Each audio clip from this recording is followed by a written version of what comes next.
ലോക്സഭാ തെരഞ്ഞെടുപ്പിനോടനുബന്ധിച്ച് വിപുലമായ നിരീക്ഷണ സംവിധാനങ്ങളാണ് ഒരുക്കിയിട്ടുള്ളത്. 2122 ക്യാമറകളും മുഖ്യ തെരഞ്ഞെടുപ്പ് ഓഫീസറുടെ ഓഫീസിലും ജില്ലകളിലും സജ്ജമാക്കിയിട്ടുള്ള കൺട്രോൾ റൂമുകളിൽ ദൃശ്യങ്ങൾ ലഭിക്കും.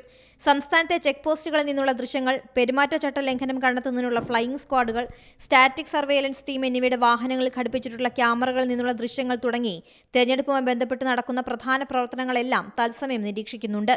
20 ലോക്സഭാ മണ്ഡലങ്ങളിൽ സജ്ജമാക്കിയിട്ടുള്ള കൺട്രോൾ റൂമുകളിലും ദൃശ്യങ്ങൾ നിരീക്ഷിക്കുന്നു.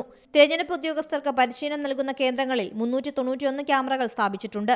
നാമനിർദ്ദേശ പത്രിക സമർപ്പിക്കുന്ന കാലയളവിൽ എല്ലാ വരണാധികാരികളുടെയും ഓഫീസുകളുമായി ബന്ധപ്പെടുത്തി 187 ക്യാമറകൾ സ്ഥാപിച്ച് നിരീക്ഷണം നടത്തിയിരുന്നു. അവശ്യ സർവീസ് വിഭാഗത്തിലുള്ളവർക്കും ഉദ്യോഗസ്ഥർക്കുമായി പോസ്റ്റൽ വോട്ടിംഗ് സൗകര്യമൊരുക്കുന്ന കേന്ദ്രങ്ങളിൽ തത്സമയ നിരീക്ഷണ സംവിധാനം ഒരുക്കിയിട്ടുണ്ട്. പോളിംഗ് സാമഗ്രികളുടെ വിതരണ കേന്ദ്രങ്ങളിലും പോളിംഗ് ദിവസം ബൂത്തുകളിലും ക്യാമറകൾ സ്ഥാപിച്ച് തത്സമയ നിരീക്ഷണം നടത്തും. സ്ട്രോങ് റൂമുകളിലും വോട്ടെണ്ണൽ കേന്ദ്രങ്ങളിലും ഇതേ രീതിയിൽ നിരീക്ഷണ സംവിധാനം ഒരുക്കും.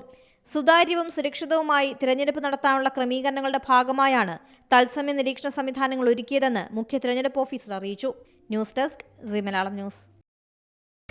പുതിയ വാർത്തകളും വിശേഷങ്ങളും ഇനി വിരൽ തുമ്പിൽ. എല്ലാ ഡിജിറ്റൽ പ്ലാറ്റ്ഫോമുകളിലും ഇപ്പോൾ സീ മലയാളം ന്യൂസ് ലഭ്യം.